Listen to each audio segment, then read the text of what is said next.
नमस्कार दोस्तों, TP academy में आपका स्वागत करता हूं। मैं राजीव कुमार। आज की क्लास में हम लोग फिजिक्स का जो न्यूमेरिकल है उसके बारे में बात करेंगे। जैसा कि मैंने आप लोगों से वादा किया था कि अगली क्लास में फिजिक्स का न्यूमेरिकल जो एनटीपीसी एंड ग्रुप डी के एग्जाम के पॉइंट ऑफ व्यू से बहुत ही इंपॉर्टेंट है, उन सब के बारे में हम लोग आज डिटेल में बात करेंगे। पूरे डिटेल में बात करेंगे, बेसिक से बात करेंगे कि आखिर उसका कंसेप्ट कहाँ पे क्या है नहीं है।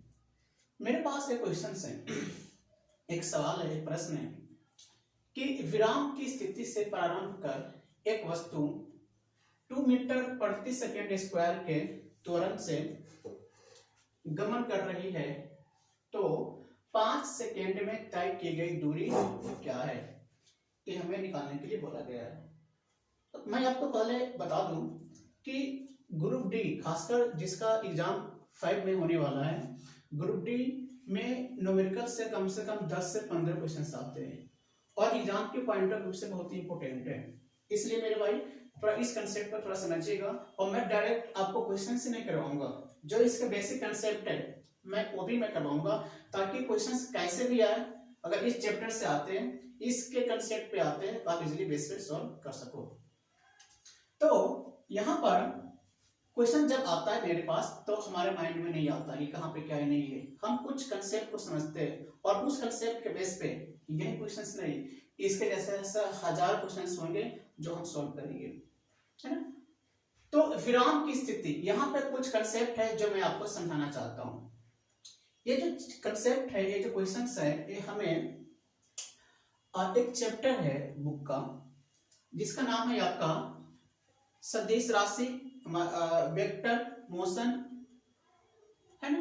यानी कि जिसमें हमें वेक्टर के बारे में बात करते हैं, वेग, वेलोसिटी, उसके बाद जो त्वरण है उन सब के बारे में बात करते हैं।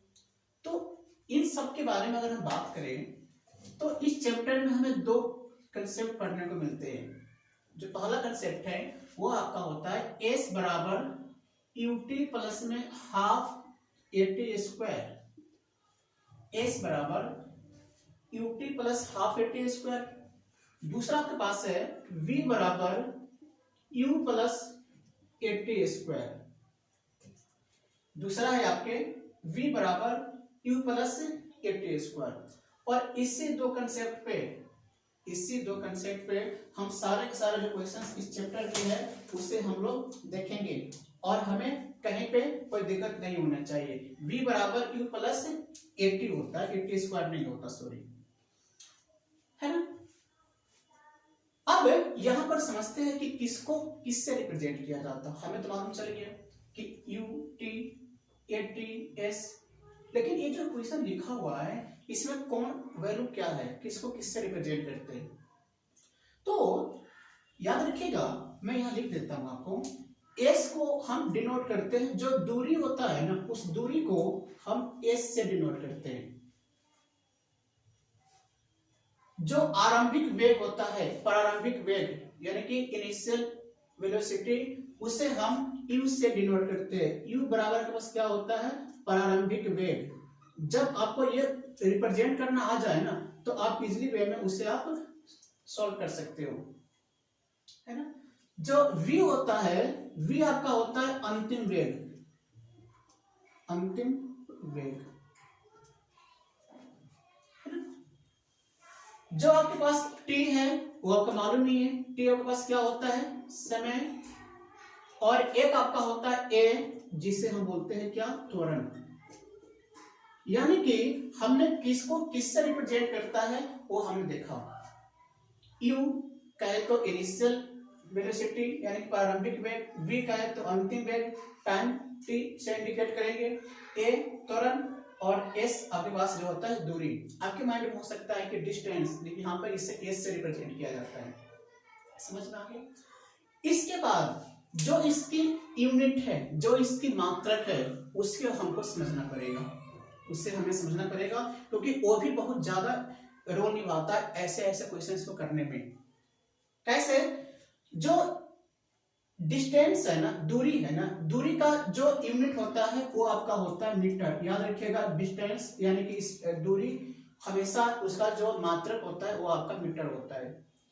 जो प्रारंभिक वेग है यानी कि u है, अब मुझे बताओ ना स्पीड को हम किस में मापते हैं, किलोमीटर पर आवर या मीटर पर सेकेंड। उसी प्रकार से ये भी तो क्या है, वेग मतलब क्या होता है, स्पीड। तो स्पीड हम किस में मापेंगे, वेग, ये आपका होगा मीटर पर सेकेंड। अंतिम वेग किस में आपके पास होगा, मीटर प्रति सेकेंड या मीटर पर सेकेंड। और टाइम किसमें होता है, टाइम आपका होता है सेकेंड में। जो लिस्ट यूनिट है हमें वो लेना है, यानी क्या तो आपका सेकेंड। और त्वरण, त्वरण ये आपके पास होते हैं हमेशा मीटर प्रति सेकेंड स्क्वायर।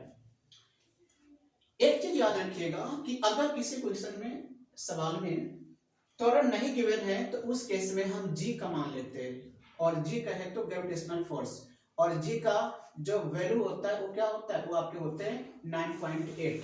अगर आपके पास ए नहीं है तो ए को हम जी का भी मान ले सकते हैं, और यह कितना होता है 9.8 मीटर प्रति सेकेंड, है ना। कभी कभी आपके एग्जाम में आता है कि जी की वैल्यू क्या होता है। हमने बहुत बार एग्जाम में ये भी देखा है कि जो त्वरण है, त्वरण का एसआई मात्रक क्या होता है, तो मीटर प्रति सेकेंड स्क्वायर। ये आपको समझ में आ गया, है ना। अब तक हमने दो ही पॉइंट समझा है कि किस टर्म को किससे रिप्रेजेंट करना है और उसका एसआई मात्रक क्या होता है, क्योंकि एसआई मात्रक बहुत ज्यादा इंपॉर्टेंट है और बहुत इंपॉर्टेंट रोल निभाता है आपके क्वेश्चंस को सॉल्व करने में, है ना। अब एक पॉइंट आप लोग और समझिए, ये जो मीटर प्रति सेकेंड है इसका मतलब क्या होता है, मीटर अपॉन में सेकेंड। जब हम इसको ऊपर ले जाएंगे तो इसे क्या हो जाएगा, मीटर सेकेंड माइनस में 1, यानी कि मीटर पर सेकेंड को हम मीटर सेकेंड का पावर जो -1 है ना वो भी लिख सकते हैं। कभी कभी क्या होता है आपके ऑप्शन में मीटर पर सेकेंड इस रूप में नहीं दिया होगा, तो किस रूप में दिया होगा, इस रूप में, यानी कि ms माइनस में 1। बातें वही है, तो क्या हम ये लिख सकते हैं मीटर पर सेकेंड स्क्वायर को मीटर सेकेंड का पावर -2, बात बराबर ही, अपॉन, जब अपॉन ऊपर जाता है तो पावर क्या हो जाता है, माइनस में हो जाता है ना। यानी कि आप लोगों ने ये वाला कंसेप्ट समझ लिया। अगर ये कंसेप्ट समझ में आ गया है तो इस चैप्टर में कुछ मेरा भाई है ही नहीं, चैप्टर बहुत आसान है। हमें सिर्फ देखना है कि कौन सा मान गिवन है और कौन सा मान निकालना है। अब मैं इस क्वेश्चंस पे आता हूं और क्वेश्चंस पे आकर अब हम इसे सॉल्व करने की ट्राई करते हैं। पहला कंसेप्ट क्या होता है कि जो मान गिवन है उसे आप लिख लीजिए और अपने आप माइंड में आ जाएगा कि इन दो में से कौन सा फॉर्मूला बोल सकते हो, कौन सा फॉर्मूला हमें यूज करना है। मैं इस सवाल पे आता हूं और देखता हूं कि हमें कौन सा कंसेप्ट यूज करना है, हमें क्या गिवन है और हमें क्या निकालना है ना। चलते अब हम विराम की स्थिति से प्रारंभ कर, विराम की स्थिति कहे तो यू, विराम की स्थिति यानी कहे तो प्रारंभिक वेग। अब मुझे एक बात बताओ ना, अगर मान लीजिए हमें विराम की स्थिति, हमें जो स्पीड नहीं गिवन है, मैं यहाँ खड़ा हूं, स्टैंड हूं, तो हम अभी हमारी स्पीड क्या है, 0 है ना, कोई मूवमेंट नहीं हो रहा। मतलब जब कोई मूवमेंट नहीं होता है इनिशियल, अगर हम वेलोसिटी की बात करें तो वो हमेशा क्या होता है आपके 0 होता है। तो हमने क्या लिख लिया, लिखा हुआ है विराम की स्थिति से, यानी कि u का मान मेरे पास क्या है 0। प्रारंभ कर एक वस्तु 2 मीटर प्रति सेकेंड स्क्वायर, याद रखिएगा अगर हमें आगे ना भी पढ़ो ना, अगर ये होता 2 मीटर पर सेकेंड स्क्वायर तो इसका मतलब क्या है, मीटर पर सेकेंड स्क्वायर किसका होता है, यूनिट, ये होता है त्वरण का। तो मेरे माइंड में आ जाएगा अच्छा ये ए है, हमें उसकी यूनिट देख के पहचानने हैं क्यों, गिवन क्या है। तो हम क्या करेंगे मेरे भाई कि ए का मान मेरे पास क्या है आपका 2 मीटर प्रति सेकेंड स्क्वायर, ठीक है। आगे आगे गमन कर रही है और 5 सेकेंड में, यानी कि टाइम गिवन है, हमें क्या गिवन है मेरे भाई, टाइम, टाइम क्या गिवन है 5 सेकेंड में तय की गई दूरी ज्ञात कीजिए। अब दूरी को किससे रिप्रेजेंट किया जाता है, एस से, यानी कि हमें क्या निकालना है, एस, हमसे बोला गया है एस निकालना है। और आप मुझे बताइए कि इसमें हम कौन सा कंसेप्ट यूज करूं, कौन सा फॉर्मूला यूज करूं, तो आपके माइंड में फट से आगे होगा सर जी एस बराबर UT plus half T square लगा दो, निकल आएगा, है ना। तो हमारे पास क्या रहेगा, देखिए मैंने क्या लिखा है, पहले उसको लिख लीजिए जो गिवन है, और अपने आप आपको रास्ता दिखाएगा कि आप ऐसे चलो, है ना। क्या होता है मेरे भाई, ut प्लस में हाफ at स्क्वायर, u का मान मेरे पास क्या है 0, इंटू में टाइम क्या है 5, प्लस में 1/2 इंटू में a क्या है 2, टाइम क्या है 5, 5 का स्क्वायर कितना होता है मेरे भाई 25, 0 में 5 से इंटू करेंगे क्या होगा 0 होगा, प्लस में 2 से 2 कट गया, मेरे पास क्या बचा सिर्फ और सिर्फ 25, और इंटू में 1 क्या है तो 25, 25, अब 25 प्लस 0 कितना हो जाएगा 25। अब देखिए हमें निकालना है क्या, हमें निकालना है स्पीड, और स्पीड का यूनिट क्या है मीटर, तो मेरे पास क्या होगा 25 मीटर, और ये मेरे क्या हो गया आंसर, यानी कि जो हमें निकालने थे वो मेरा आंसर क्या है। मतलब कि हमें इस चैप्टर, एक बात की मैं आपको गारंटी लेता हूं कि इस चैप्टर से एक सवाल 100% आएंगे, और इस चैप्टर का है तो ये दोनों कंसेप्ट से, यानी s बराबर ut plus half at square, और एक आपके पास है v बराबर u प्लस at, आपको समझ में आ गया होगा। हालांकि मैं इसके बेस पर क्वेश्चंस मैं आपको करवाऊंगा, अभी मैंने फर्स्ट वाले बेस पर करवाया है, क्या गिवन है कैसे निकालना है, दूरी को किससे रिप्रेजेंट करना है s से, u को क्या होता है आरंभिक वेग, v क्या होता है प्रारंभिक माने अंतिम वेग, a क्या होता है त्वरण, t क्या होता है समय टाइम, है ना, और सबके जो यूनिट है वो भी हमें याद रखना होगा, क्योंकि हमसे बोला गया है कि अक्सर एग्जाम में आता है कि अंतिम वेग का यूनिट क्या होगा, प्रारंभिक वेग का क्या होगा मीटर पर सेकंड, तो a का क्या होता है मीटर पर सेकंड स्क्वायर, a को हम और किस रूप में लिख सकते हैं मीटर सेकंड का पावर -2, क्यों हुआ वो मैंने आपको समझाया, इसे मैं रफ करता हूं, और अब मैं एक सवाल सेम टाइप का और दे रहा हूं, और आप लोग कीजिएगा, साथ में हम भी करेंगे और आंसर मैच करेंगे। आगे चलते हैं।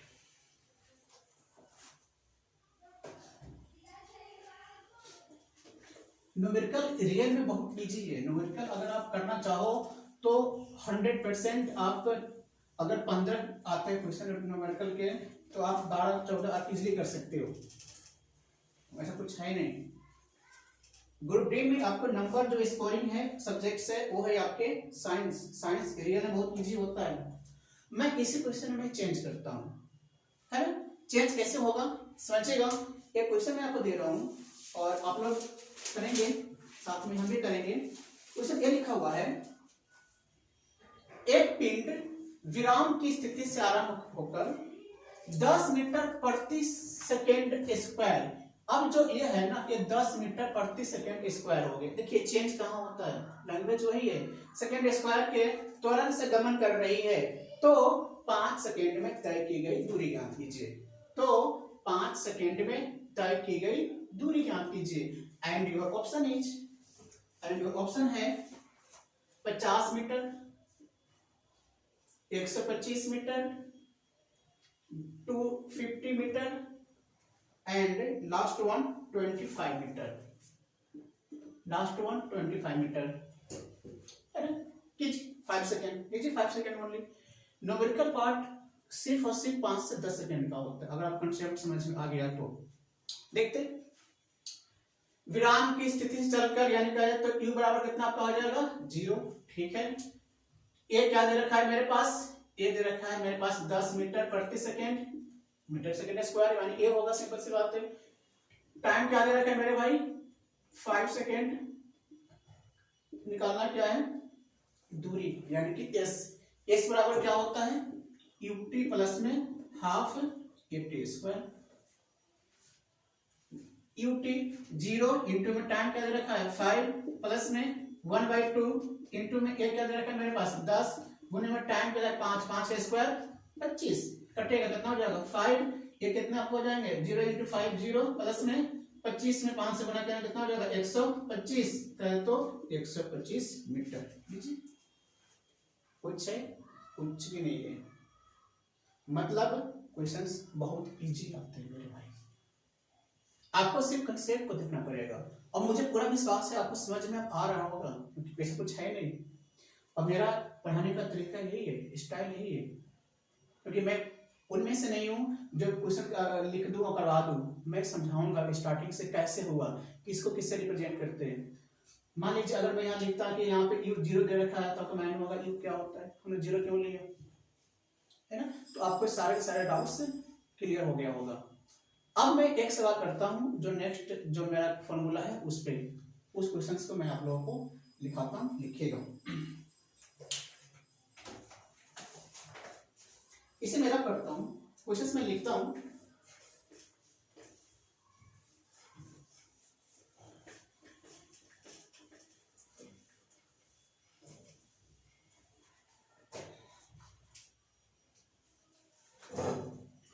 क्वेश्चन है एक पिंड को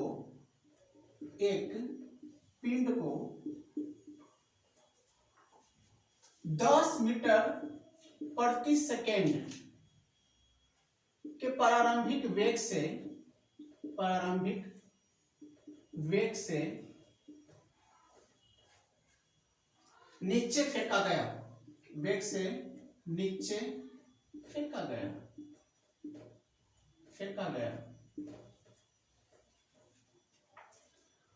5 सेकेंड के अंत में उसका वेग क्या होगा। तो 5वें सेकेंड के अंत में वेग